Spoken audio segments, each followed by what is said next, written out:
اهدنا الصراط المستقيم. Hadi Al-Wadi'i hafizahullahu taala, di mana kita masih dalam pembahasan tentang al-ghirah ala dinillah, kecemburuan di dalam agama Allah. Dan ini adalah bagian yang ketiga di pembahasan tentang masalah kecemburuan di dalam agama.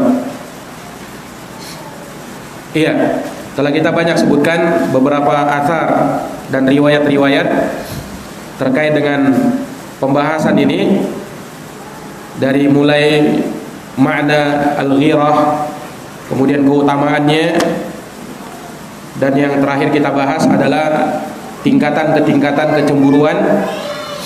Dan pada pagi hari ini insyaallah taala kita akan sebutkan beberapa pembahasan lagi terkait dengan masalah kecemburuan di dalam agama. Ya, telah berlalu bahwasanya kecemburuan itu asalnya adalah sifat yang terpuji, manakala cemburunya masih dalam taraf yang wajar. Seorang istri cemburu kepada suaminya, demikian pula sebaliknya. Seorang cemburu kepada Allah Subhanahu wa taala sehingga dia tidak melakukan perkara-perkara yang diharamkan di dalam agama, maka itu tentu adalah perkara yang terpuji.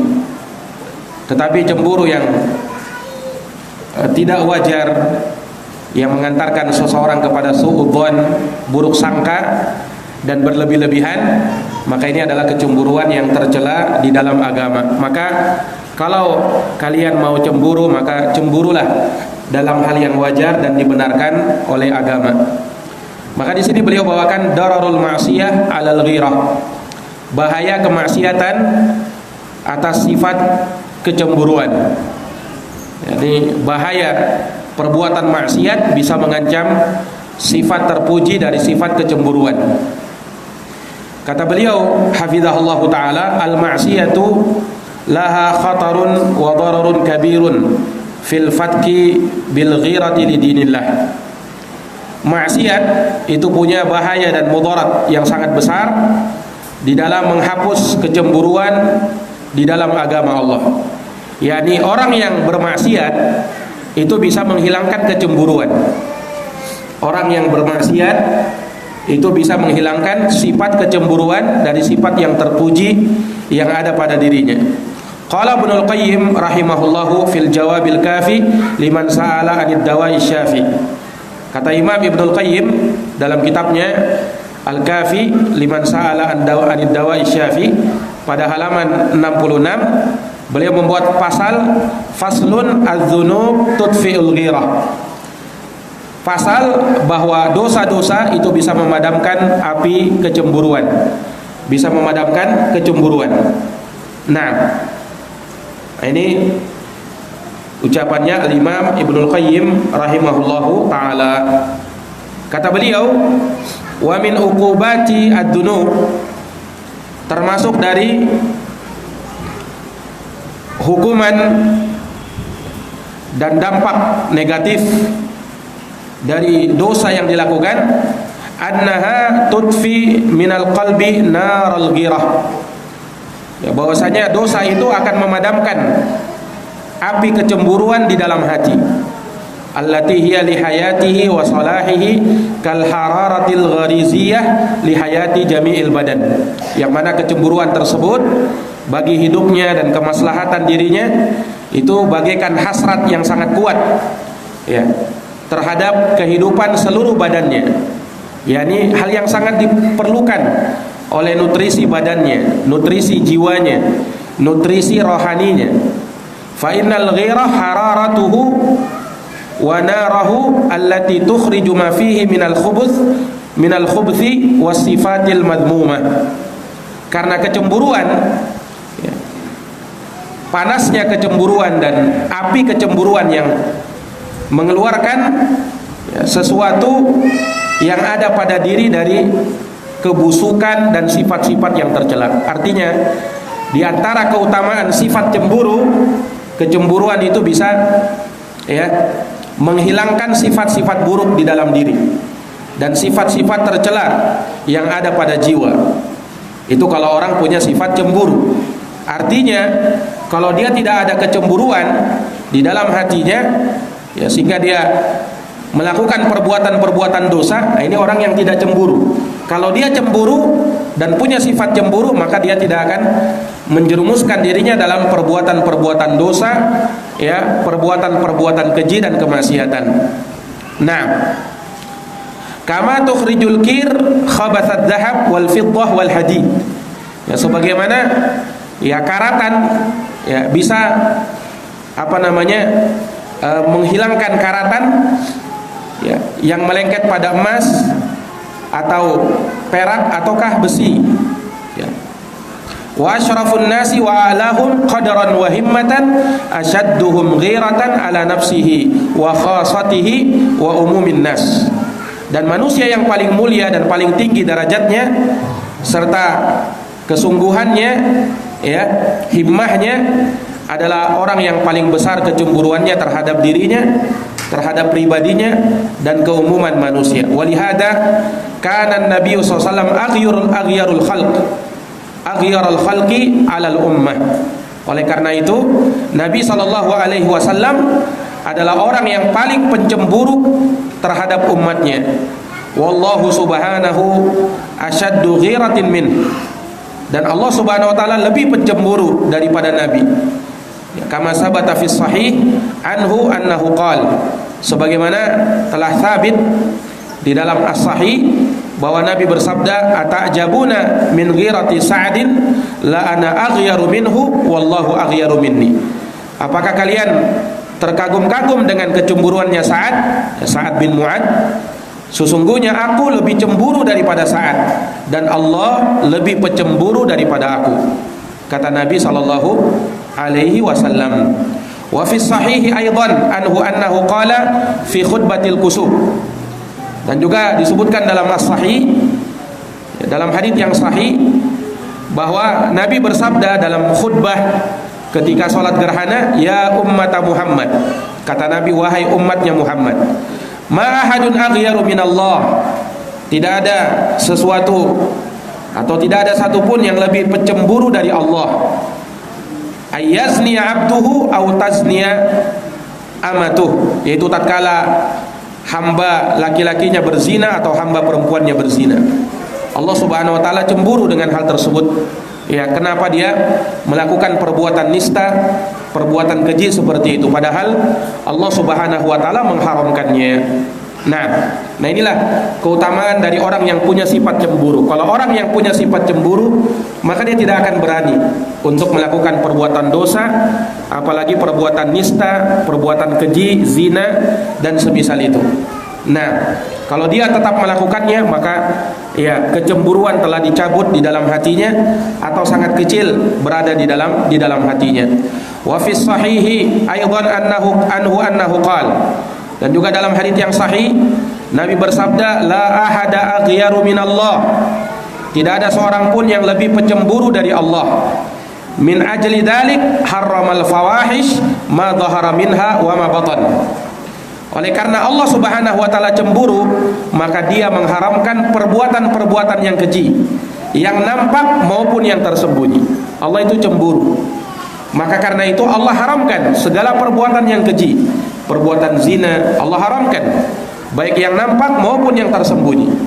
Wala ahada ahabbu ilaihil udru minallah. Dan tidak ada seorang pun yang lebih suka berudzur daripada Allah subhanahu wa ta'ala. Min ajli dzalika arsalar rusula mubasyirina wa mundirin. Ini Allah memberikan udzur kepada hamba-hambanya. Oleh karena itu Allah mengutus para rasul memberi kabar gembira dan memberi peringatan, supaya tidak ada lagi orang berudzur setelah terutusnya nabi dan rasul. Nah, sudah ada pemberi peringatan, sudah ada pemberi kabar gembira. Wala ahada ahabbu ilaihil madhu minallah. Dan tidak ada seorang pun yang lebih suka untuk dipuji melainkan Allah. Min ajli dzalika asna ala nafsi. Oleh karena itu Allah puji dirinya, ya, banyak di dalam banyak ayat, ya, bahkan Rasulullah SAW juga menyebutkannya. Nah inilah keutamaan dari sifat cemburu. Wal ghuyuru qad wafaqa rabbahu subhanahu fi sifatin min sifatihi. Dan orang yang pencemburu, orang yang punya sifat cemburu, ya, berarti dia telah mempunyai sifat dari sifat-sifat yang dipunyai oleh Allah. Nah, yakni dalam pengertian Allah juga punya sifat cemburu, walaupun sifat cemburunya Allah tidak sama dengan makhluk. Ya, sama dalam sifat, sama dalam nama, tetapi tidak sama dalam hakikat. Jadi jangan sampai ada yang menggambarkan sifat cemburu Allah sama dengan makhluk. Oh, sangat beda. Allah tidak serupa dengan makhluknya. Tetapi ada kesamaan nama dan ada kesamaan sifat. Kesamaan nama dan sifat tidak mengharuskan kesamaan dalam hakikat. Iya. Nah, orang yang punya sifat cemburu, dia sama dengan Allah dalam hal ada nama tersebut, ada sifat tersebut pada diri Allah. Wa man wafaqallaha fi sifatin min sifatihi qadathu tilka sifah ilaihi bizimamihi. Barang siapa yang menyamai Allah, ini ingat sekali lagi, bukan sama dalam hakikat tapi dalam sifat dan nama saja. Ya, maka sifat tersebut akan menyeret dia, akan menuntun dia dengan tali kendali kepada Allah Subhanahu wa ta'ala. Artinya orang yang punya sifat cemburu, maka dia akan berjalan di atas jalannya Allah. Wa adkhalathu ala rabbih, dan sifat cemburu itu akan memasukkan dia kepada Tuhannya. Wa adanathu minhu, dan dekat kepada Tuhannya. Wa qarrabathu min rahmatih, dan sifat cemburu itu akan mendekatkan dia kepada Allah dengan rahmatnya. Wa sayyarathu mahbuban lahu, dan dia akan dicintai oleh Allah. Fa innahu subhanahu rahimun yuhibbur ruhama, sebab Allah itu adalah zat yang merahmati. Allah suka kepada orang yang suka merahmati. Karimun yuhibbul kurama, Allah subhanahu wa ta'ala itu karim, maha mulia, dan Allah suka kepada orang-orang yang mulia. Alimun yuhibbul ulama, Allah itu maha berilmu, Allah suka kepada orang-orang yang berilmu. Qawiyun yuhibbul mu'minal qawi, Allah itu maha kuat, maka Allah cinta kepada mukmin yang kuat. Wa huwa ahabbu ilaihi minal mu'minid dhaif, dan mukmin yang kuat lebih dicintai oleh Allah daripada mukmin yang lemah. Hayyun yuhibbu ahlal haya, Allah itu pemalu, maka Allah cinta kepada orang-orang yang punya sifat pemalu. Jamilun yuhibbu ahlal jamal, Allah itu maha indah dan menyukai orang-orang yang indah akhlaknya, indah perbuatannya, indah tutur katanya. Witrun yuhibbu ahlal witri, Allah itu adalah zat yang maha tunggal dan mencintai orang-orang yang suka menunggalkan dan mengesahkan Allah Subhanahu wa ta'ala. Nah, maka ini dari sifat kecemburuan, ya, yang disebutkan oleh beliau rahimahullahu ta'ala. Ya, maka orang yang punya sifat cemburu, ya, maka dia tidak akan berani mendekati perkara-perkara yang diharamkan di dalam agama. Dia akan jauh dari perkara yang diharamkan di dalam agama, dari perkara maksiat. Ya, karena tidak mungkin bertemu antara maksiat, antara dosa dengan sifat cemburu. Dosa dan maksiat akan mengikis habis sifat kecemburuan yang ada pada diri seseorang. Dan sifat kecemburuan itu akan membuat dosa dan maksiat itu jauh daripada dirinya. Ya, maka seorang harus punya sifat cemburu manakala dia ingin dijauhkan dari perbuatan dosa dan maksiat kepada Allah Subhanahu wa ta'ala. Walau lam yakun fid dunubi wal ma'asi illa annaha tujibu sahibaha atau li sahibiha didda hadhihi sifat wa tamna'uhu minal ittisafi biha lakafa biha uqubatan. Andaikan, kata beliau, iya, dosa-dosa dan maksiat itu tidak ada pengaruhnya kecuali hanya dosa tersebut bisa menyebabkan pelakunya, ya, tidak mendapatkan sifat-sifat ini, justru berlawanan dari sifat-sifat tersebut, yaitu sifat apa? Ya, sifat kemuliaan, sifat rahmat, ya, sifat kekuatan pada iman, sifat rasa malu, ya. Andaikan dia Ya, dosa itu tidak ada pengaruhnya kecuali akan mengikis habis sifat-sifat itu, maka ya sudah cukup itu sebagai hukuman dan akibat buruk dari perbuatan dosa yang hendaknya dia mesti jauhi.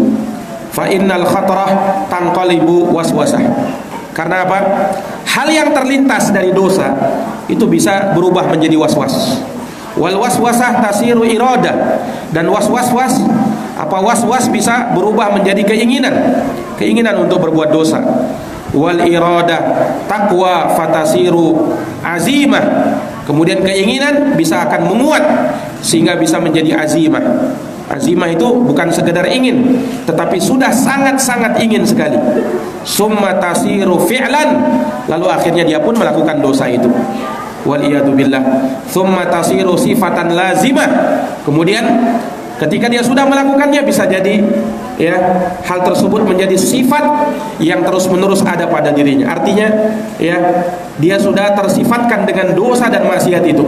Wahai athabitah rasikhah, dan bentuk yang betul-betul kokoh dan tertanam kuat pada dirinya.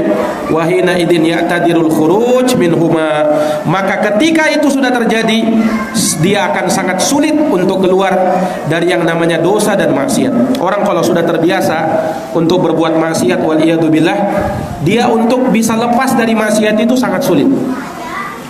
Dia untuk bisa keluar dari maksiat itu sangat susah.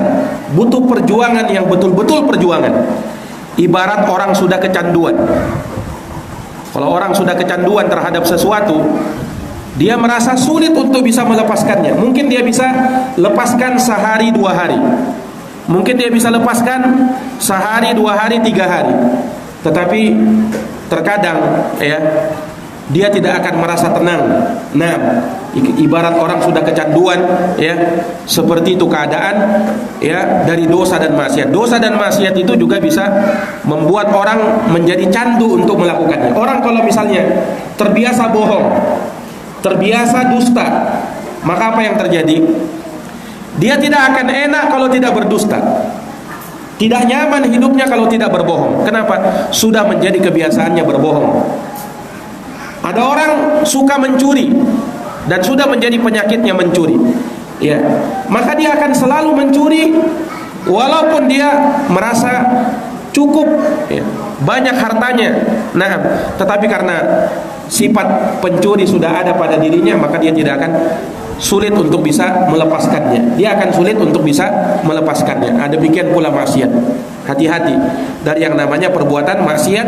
Ketika seseorang mencobanya, ya mencoba-coba melakukannya sekali, 2 kali, akan kecanduan. Kama ya'tadiru alaihil khuruj min sifatil qa'imah bih, sebagaimana ya seseorang akan sulit untuk keluar dari sifat yang memang ada pada dirinya. Seorang kalau menyelisihi apa yang menjadi kebiasaannya, itu sulit terkadang. Wal maksud, ya maksudnya di sini kata beliau, annahu kullama istaddat mulabasatuhu lidunub akhrajat min qalbihil ghirah ala nafsihi wa ahlihi wa umumin nas. Bahwasanya setiap kali ya seseorang itu sangat sering bersentuhan dengan dosa, ya maka dosa-dosa itu akan mengeluarkan kecemburuan dari dalam hatinya, dari dalam dirinya, dari pelakunya dan dari keumuman manusia. Wa qad tad'ufu fil qalbi jiddan la yastaqbih ba'da dalikal qabih la min nafsi wala min ghairi. Terkadang apa namanya sifat kecemburuan itu mulai melemah dari dalam hatinya, melemah dan sangat melemah, sehingga apa akhirnya dia menganggap ya, atau dia tidak menganggap buruk setelah itu suatu keburukan. Dosa sudah tidak dia anggap lagi yang namanya dosa. La min nafsi wala min ghairi, tidak dari dirinya dan tidak pula dari selainnya. Artinya apa? Orang kalau sudah dimatikan sifat kecemburuan dari dalam hatinya, dia melakukan dosa, dia tenang-tenang saja. Dia tidak menganggap buruk suatu dosa, bahkan bisa jadi dia menganggap wajar-wajar saja. Sudah menjadi kebiasaan, wal iyadu billah. Iya, sehingga tidak ada pengingkaran dari dalam hatinya, baik untuk dirinya ataukah untuk orang lain. Dianggap itu wajar. Nauzubillahi min zalik. Nah ini kalau sudah tertimpa yang seperti ini maka tanda kebinasaan. Wa idza wasala ila hadzal had faqad dakhala fi babil halak, kata beliau. Apabila telah sampai pada batasan ini maka dia telah masuk dalam pintu kebinasaan. Wa katsirun min haula la yaqtasiru ala adamil istiqbah. Kebanyakan dari mereka tidak mencukupkan ya sampai di situ. Dia tidak hanya sebatas tidak memandang buruk perbuatan buruk, tidak memandang dosa perbuatan dosa, biasa saja. Dia berbuat dosa seakan-akan wajahnya wajah tanpa dosa. Ada orang seperti itu. Nah, dia berbuat dosa tapi seakan-akan ya, wajahnya wajah yang betul-betul tidak jauh dari dosa, seakan-akan tidak mau berbuat dosa. Bal yuhsinul fawahish wa dhulum li ghairi. Bahkan terkadang dia pandai untuk melakukan dosa itu. Bahkan dia bisa mengajari orang lain untuk berbuat dosa, berbuat keji dan berbuat kezaliman. Ada orang seperti itu, menjadi guru dalam dosa, menjadi pengajar dalam dosa. Wal iyadu billah. Dia akan pandai menghias-hiasi dosa tersebut untuk orang lain. Dia yang menjadi syaitan untuk orang lain. Na'udzubillahi min zalik. Yada'uhu ilaih. Dia yang mengajak orang lain untuk berdosa. Wa yahutsuhu alaih. Dia yang memotivasi orang lain untuk itu. Wa yas'alahu fi tahsilih. Dia berusaha untuk bisa menggapainya. Wa lihadza kana dayyus akhbath khalqillah. Oleh karenanya si dayyus itu orang yang diam dari kemungkaran, apalagi kemungkaran yang terjadi di dalam rumah tangganya. Nah, dayyus ini kata beliau adalah makhluk yang paling buruk di sisi Allah. Wal jannatu alaihi haram, surga baginya haram. Wa kadzalika muhallil adh-dhulm wal baghi li ghairihi wa muzinuhu li ghairihi. Demikian pula orang-orang yang menghalalkan kezaliman dan pelampauan batas terhadap orang lain dan menghias-hiasinya untuk orang lain. Fandur malladhi hamalat alaihi qillatul ghirah. Maka kata Syekh, apa kata Ummu Abdillah, lihatlah apa yang terjadi akibat sedikitnya sifat kecemburuan pada diri seseorang. Lihat apa yang terjadi. Akan bermudah-mudahan melakukan dosa, akan bergampang-gampangan melakukan dosa, sehingga dia berbuat dosa itu seakan tidak melakukan apa-apa. Sudah menjadi kebiasaan, sudah menjadi rutinitas, ya, sehingga sama sekali tidak merasa kalau dia berbuat dosa. Tidak merasa kalau dia berbuat dosa. Orang kalau sudah terbiasa menggibah orang lain, ya, maka dia akan terus menggibah dan terus menggibah, bahkan gibah itu sudah menjadi kebiasaannya. Pokoknya setiap duduk dia gibah orang lain. Setiap duduk dia akan membicarakan saudaranya dengan pembicaraan yang buruk. Kenapa? Sudah menjadi kebiasaan. Sehingga hatinya tidak enak kalau tidak menggibah. Hatinya sudah tidak enak kalau tidak menggibah. Nah, kalau ada orang yang seperti ini, wal iyadu billah, menunjukkan betapa rusaknya hati orang itu. Ya sama, ketika dia suka menggosip-gosipin orang, ya, suka menebarkan isu-isu yang jelek, ya, atau suka mendengarkan berita-berita yang tidak pasti kebenarannya, qila wa qal. Itu perkara yang dibenci oleh Allah. Disebutkan dalam hadis, innallaha karihalakum salasa. Allah itu membenci 3 hal pada diri kalian. Ya, kasratus soal, terlalu banyak bertanya yang tidak ada manfaatnya. Wa idha'atul mal, membuang-buang harta yang tidak perlu. Kemudian wakila waqal, yakni isu-isu, gosip-gosip yang belum pasti beritanya. Maka jangan sampai kita termakan hal-hal yang demikian, wal iyadu billah, sehingga membuat kita pun binasa. Wa hada yadulluka ala anna aslad din al-ghirah. Kata beliau, ini menunjukkan kepadamu bahwasanya dasar agama ini adalah kecemburuan. Wa man la ghirata lahu la dina lahu. Siapa yang tidak punya sifat cemburu, maka tidak ada agama baginya. Fal ghiratu tahmil qalba. Ghirah itu, kecemburuan itu bisa menjaga hati. Fatahmilahul jawarih fatatfa'usu wal fawahish. Dia bisa menjaga anggota badannya sehingga bisa menolak kejelekan dan semua perbuatan keji. Wa adamul ghirah tumitul qalb. Dan ketidakadaan cemburuan atau tidak ada cemburunya di dalam hati, ya, itu bisa mematikan hati. Fatumitul jawarih, akan mematikan anggota badan. Fala yabqa indaha daf'un albattata, sehingga tidak ada lagi perlawanan untuk mau melawan dari perbuatan dosa. Wa masalul ghirah fil qalbi masalul quwwah allati tadfa'ul marad wa tuqawimuhu. Kemudian beliau berikan perumpamaan. Perumpamaan kecemburuan di dalam hati itu seperti kekuatan. Seperti apa? Kekuatan, ya, atau istilahnya antibodi yang ada pada badan yang bisa menolak penyakit ketika penyakit itu mau datang. Orang kalau misalnya punya kekebalan tubuh, antibodi yang kuat, ketika ada penyakit datang, itu terkadang dia tidak perlu obat. Tidak perlu obat, penyakit itu apa? Mental duluan. Kenapa? Dia punya antibodi yang kuat. Ya, punya kekebalan tubuh yang kuat. Nah itulah ghirah kalau sudah ada pada diri seseorang. Ya. Fa idza dhahabatil quwwah wajadat da'al mahal qabila.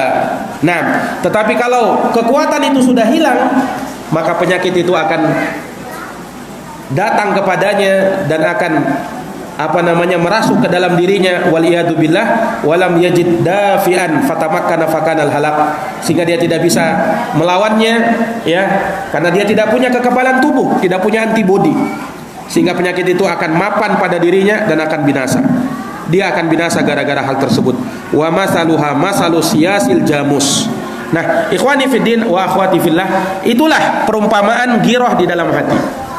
Jadi kalau ada orang punya sifat kecemburuan dan kecemburuannya itu besar, kalau ada maksiat, ya, menghampiri dirinya dosa, maka dosa itu akan mental duluan. Tapi kalau sedikit kecemburuannya, dosa masuk, ya akan menghampirinya, bahkan bisa menggerogoti tubuhnya dan dia akan binasa, waliyadu billah. Wa masaluha masalu siyasil jamus.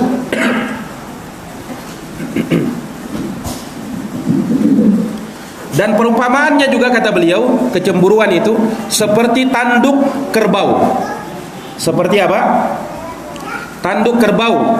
Allati tadfa'u biha an nafsihi wa an waladi. Yang mana kerbau itu menggunakan tanduknya untuk bisa membela dirinya, ya, dan anaknya. Nah, kalau ada musuh yang mau menyerang, fa idza takassarat tama'a fiha aduha. Tapi kalau tanduknya itu patah, na'am, maka musuhnya bisa datang, ya, kepadanya dan bisa mengganggunya, ya, dan bisa menyakitinya. Demikian pula kecemburuan yang ada pada diri seseorang. Jadi cemburu yang ada pada diri seseorang itu ibarat senjata bagi dia. Nah, sehingga kalau ada yang datang mengganggu dirinya, itu bisa dia halau dengan tanduknya tersebut. Nah, itulah kecemburuan yang ada pada diri seseorang. Maka sekali lagi, sifat cemburu ini adalah sifat yang mulia yang harus ada pada diri seseorang. Dan sekali lagi, dengan kecemburuan tersebut seseorang akan terhindar dari apa? Terhindar dari perbuatan-perbuatan dosa dan maksiat kepada Allah Subhanahu wa taala. Ya, demikian pula kecemburuan, ya, seseorang, ya, antar sesama manusia. Nah, yang kebanyakannya yang kita bahas antara suami istri. Ya, sifat cemburu yang ada pada mereka, ya, itu terpuji manakala masih dalam taraf yang wajar. Sekali lagi, selama hal tersebut masih dalam taraf yang wajar. Tapi kalau sudah cemburu, jatuhnya menghina, jatuhnya menjelek-jelekan orang, jatuhnya menggibah orang, ini kecemburuan yang tidak diperbolehkan. Cemburu akhirnya suudzon, berburuk sangka, ini kecemburuan yang tidak diperbolehkan. Makanya pernah disebutkan dalam sebuah riwayat kisah cemburunya Aisyah radhiyallahu anha kepada Khadijah. Kepada Khadijah radhiyallahu anha. Yani Aisyah pernah cemburu kepada Khadijah. Ya, padahal Aisyah tidak pernah berkumpul bersama Khadijah. Yani Khadijah sudah meninggal duluan, kemudian baru Rasulullah sallallahu alaihi wasallam menikah dengan Aisyah. Nah, ya, maka disebutkan bahwasanya ketika Rasulullah SAW sering menyebut nama-nama Khadijah. Bahkan Rasulullah itu kalau menyembelih hewan, kambing atau sapi atau onta, ya, Nabi SAW sering membagikan hewan sembelihannya, kambingnya, kepada kawan-kawannya Khadijah. Ya, Khadijah sudah meninggal, tetapi kawan-kawannya Khadijah masih hidup. Nah, maka Rasulullah sering memberikan daging kambing kepada kawan-kawannya Khadijah. Nah, karena beliau teringat dengan istrinya Khadijah. Nah, maka hal tersebut membuat Aisyah radhiyallahu anha cemburu kepada Nabi sallallahu alaihi wasallam. Sampai Aisyah berkata begini, "Ya Rasulullah, mengapa engkau sering menyebut wanita hamra sidqaini ajuz?" Yani Aisyah menyebut sesuatu yang jelek. Nah, ini karena sifat kecemburuan. Kata Aisyah apa? "Ya Rasul, mengapa engkau menyebut wanita," ya maksudnya Khadijah, "yang sudah tua renta, yang merah rahangnya?"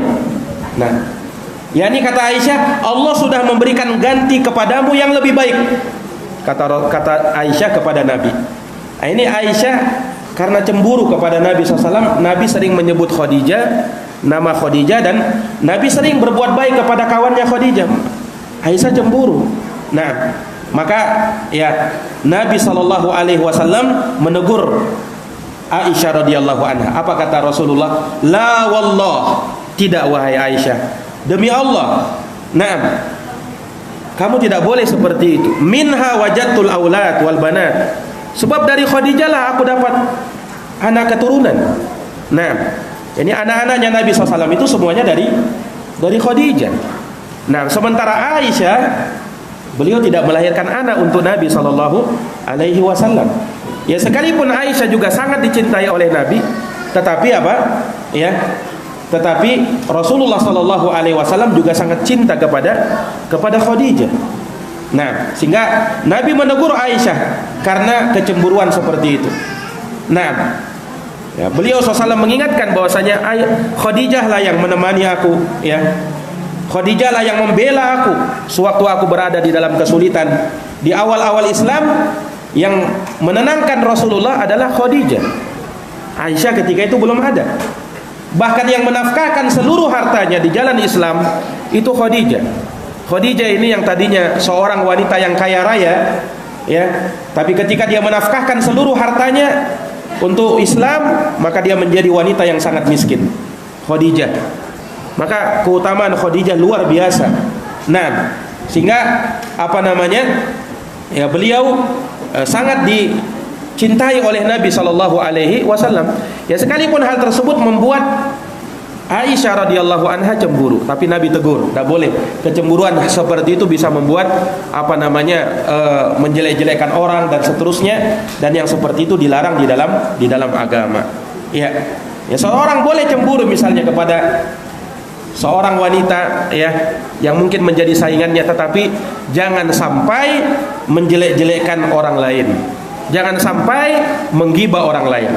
Ya, pernah juga kita sebutkan hadis ketika Aisyah cemburu kepada Sofia, Nabi kan sebut, Aisyah sebut bahwasanya, "Ya Rasulullah, cukuplah Sofia itu orangnya pendek."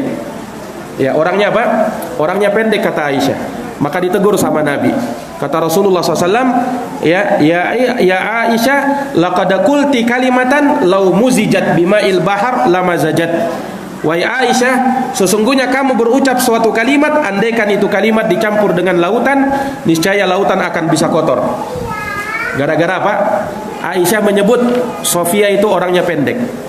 Nah, maka tidak boleh menyebut seseorang itu dengan kekurangannya, Orang itu akhwat itu dia bilang hitam akhwatnya misalnya, atau dia bilang akhwat itu pincang jalannya, atau jelek rupanya misalnya. Kalau dia sebutkan seperti itu ghibah, dan dosanya sangat besar. Dosanya sangat besar kalau dia melakukan hal yang demikian. Nah, jangan sampai karena kecemburuanmu kepada seorang wanita kamu akhirnya menjelek-jelekan orang lain. Ya, siapa dia? Nah, dia mungkin nauzubillah, kemudian bahkan bisa jadi menuduh orang lain. Nah, itu keluarganya tidak bagus, bahkan mungkin dia tuduh itu anak hasil zina. Nauzubillah. Padahal bukan. Hanya gara-gara apa? Cemburu. Kalau cemburunya sudah sampai seperti itu, maka itu adalah kecemburuan yang tidak wajar, yang harus diobati. Tidak boleh seperti itu. Ya, tidak boleh apa? Tidak boleh seperti itu. Nah, ini dari cemburu-cemburu yang pernah dilarang oleh Nabi. Nabi pernah juga ya melihat, dan ini kita sangat banyak ya dapati riwayat-riwayat dari Nabi SAW dari istri-istri Nabi. Ya, jadi jangan dikira di dalam rumah tangganya Nabi tidak ada problema. Ada juga problema, ada juga masalah. Dan ada kecemburuan-kecemburuan, itu tidak bisa dipungkiri. Tetapi apa? Semua itu berbuah kebaikan. Nasihat, tidak sampai berujung akhirnya rusak rumah tangganya Nabi, tidak. Ya.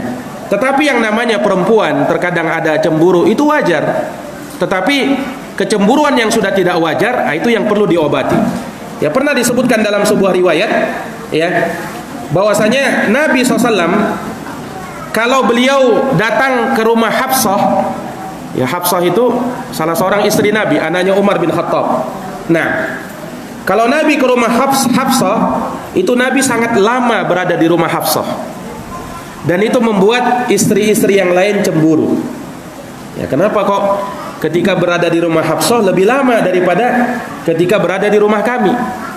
Ternyata Hafsah menyiapkan untuk Nabi madu. Nabi berlama-lama di rumahnya Hafsah karena apa? Karena Hafsah menyiapkan madu untuk Nabi, dan Nabi itu sangat suka dengan madu. Nabi sangat suka dengan apa? Dengan madu. Maka ketika hal tersebut diketahui oleh istri-istri yang lain, maka mereka pun mulai membuat ya semacam makar. Ya, mereka bersekongkol supaya nanti kalau Nabi datang, katanya apa? Ya, kalau Nabi datang hendaknya kalian berucap ya bahwasanya kenapa mulutnya Nabi kayak berbau sesuatu yang tidak nyaman. Ini bersekongkol.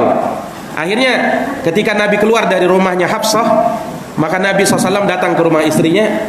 Maka istrinya mengatakan seperti itu, ya Rasulullah, mengapa aku mencium bau yang tidak nyaman di mulutmu? Nah, karena para istri Nabi tahu kalau Nabi itu tidak suka kalau ada sesuatu yang berbau. Nah, Nabi pun heran loh, kenapa? Bau apa? Ya, aku tadi hanya minum madu, kata Nabi. Mungkin itu sebabnya. Mungkin apa? Mungkin itu sebabnya. Nah, akhirnya Nabi pun merasa madu, kan biasanya madu itu tidak berbau. Kenapa berbau? Ya, akhirnya Nabi datang ke istri yang lain. Istri yang lain juga berkata seperti itu. Datang lagi ke istri lain, istri yang lain juga berkata seperti itu. Akhirnya Nabi pun tahu, oh ini ada persekongkolan di antara mereka. Mereka membuat ya semacam makar. Dan itu pun ditegur oleh Nabi Sallallahu Alaihi Wasallam. Ya, nah ini para akhwat dan para ummahat yang dirahmati dan dimuliakan oleh Allah. Jadi sekali lagi, kecemburuan seseorang itu jangan sampai membuat dia melakukan perbuatan yang diharamkan. Ya, berbuat makar dan seterusnya, jangan. Nah, ya kalau perbuatan tersebut ya karena api cemburu misalnya, melakukan sesuatu yang dia tidak sengaja, ya mungkin masih bisa dimaafkan. Sesuatu yang mungkin dilakukan karena tidak sengaja, ya, karena cemburu, nah akhirnya tidak sengaja, bukan sengaja dia, tidak sengaja, ya, akhirnya melakukan perbuatan yang tidak baik. Nah itu mungkin bisa dimaafkan. Sebagaimana pernah terjadi, ya, pernah terjadi Aisyah radhiyallahu anha. Ini banyak-banyak Aisyah ya. Banyak-banyak Aisyah, karena Aisyah itu wanita istimewa di hadapan Nabi ya, tapi bersamaan dengan itu beliau punya sifat cemburu yang luar biasa.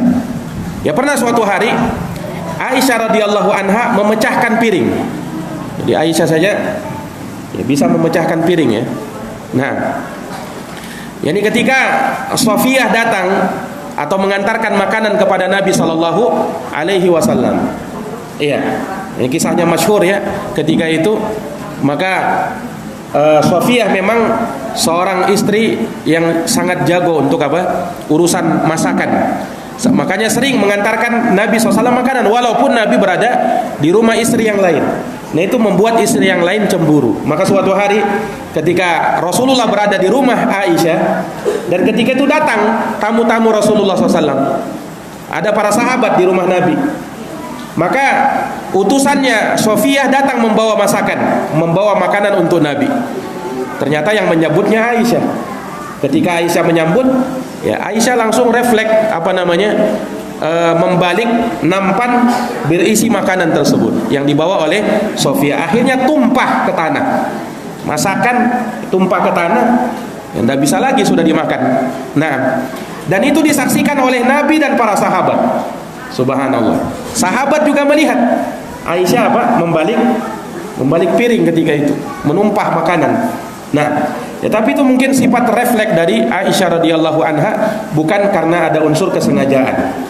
Nah, dan Nabi memberikan udzur, kata Nabi apa? Gharat ummukum. Ya, ibu kalian telah cemburu, Maksudnya Aisyah radhiyallahu taala anha. Nah, ini para akhwat dan para ummahat yang dirahmati dan dimuliakan oleh Allah Subhanahu wa taala. Artinya sekali lagi bahwasanya terkadang kecemburuan tersebut ya membuat perkara-perkara yang bisa menimbulkan efek-efek yang negatif terkadang. Nah, makanya seseorang sekali lagi boleh saja dia punya sifat cemburu, tetapi jangan sampai berlebih-lebihan, dan jangan sampai mendorong dia untuk melakukan perbuatan yang diharamkan di dalam urusan agama. Nah, ya makanya Rasulullah pernah bersabda dalam sebuah hadis, minal ghirati ma yuhibbullahu wa minha ma yubghidullah.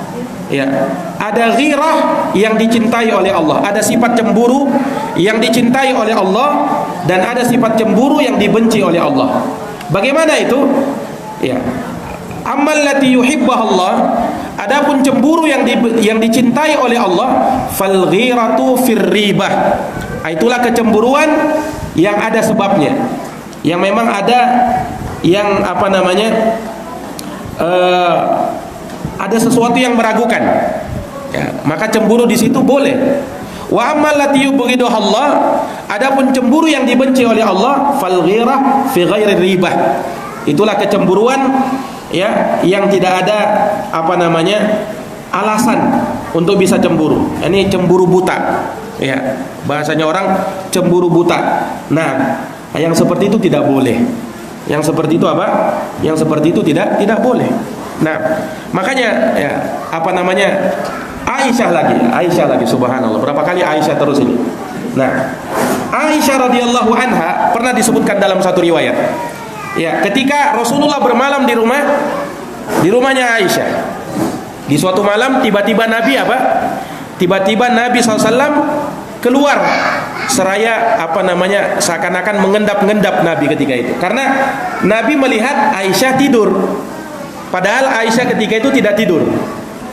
Rasulullah keluar dari rumah mengendap-endap, khawatir membangunkan Aisyah. Padahal Aisyah tidak tidur. Maka ketika melihat Rasulullah seakan-akan mengendap-endap, Aisyah curiga terhadap Nabi. Aisyah curiga terhadap Rasulullah. Ini Rasulullah mau pergi kemana ini? Nah, di dalam hati Aisyah, jangan-jangan Rasulullah mau pergi ke istri yang lain. Nah, maka Aisyah pun membuntuti Rasulullah. Rasulullah keluar, Aisyah ambil abayanya, ya, kemudian membuntuti Rasulullah. Diikuti Rasulullah di malam hari ini. Di malam hari, Nabi SAW keluar pergi, ternyata Nabi ke kuburan Baqi. Nabi ke kuburan Baqi dilihat oleh Aisyah. Nah, dan Nabi berdoa di kuburan Baqi. Setelah itu Nabi pulang. Tapi Nabi lihat ada bayangan hitam. Nah, Nabi lihat ternyata bayangan hitam ini siapa? Maka Nabi ikuti bayangan hitam itu. Ketika bayangan hitam itu lari, maka Nabi ikut lari. Jadi seakan-akan kejar-kejaran. Ternyata itu Aisyah. Maka ketika berada sampai di rumah, Aisyah pun pura-pura tidur lagi. Aisyah pura-pura tidur, tetapi ya namanya orang habis lari, ya suara ngos-ngosannya itu terdengar. Maka Nabi pun tahu bahwa bayangan hitam tadi Bayangan hitam tadi adalah Aisyah. Sampai Rasulullah mengatakan, "Tabi'uki syaitanuki."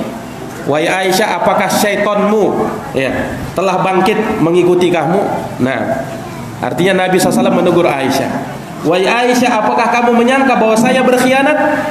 Nah, maka Aisyah pun meminta maaf kepada Nabi SAW. Tetapi Nabi SAW tidak memarahi, tidak berlebih-lebihan kepada Aisyah, karena ya Nabi tahu bahwasanya kecemburuan itu memang dasarnya karena cinta, ya dasarnya karena kecintaan seseorang. Naam, Tetapi Nabi ingatkan saja ya, kecemburuan yang berlebih-lebihan, kecemburuan yang tidak sewajarnya, kecemburuan yang tanpa ada alasan, cemburu buta. Nah, ini yang seperti ini hendaknya dihindari.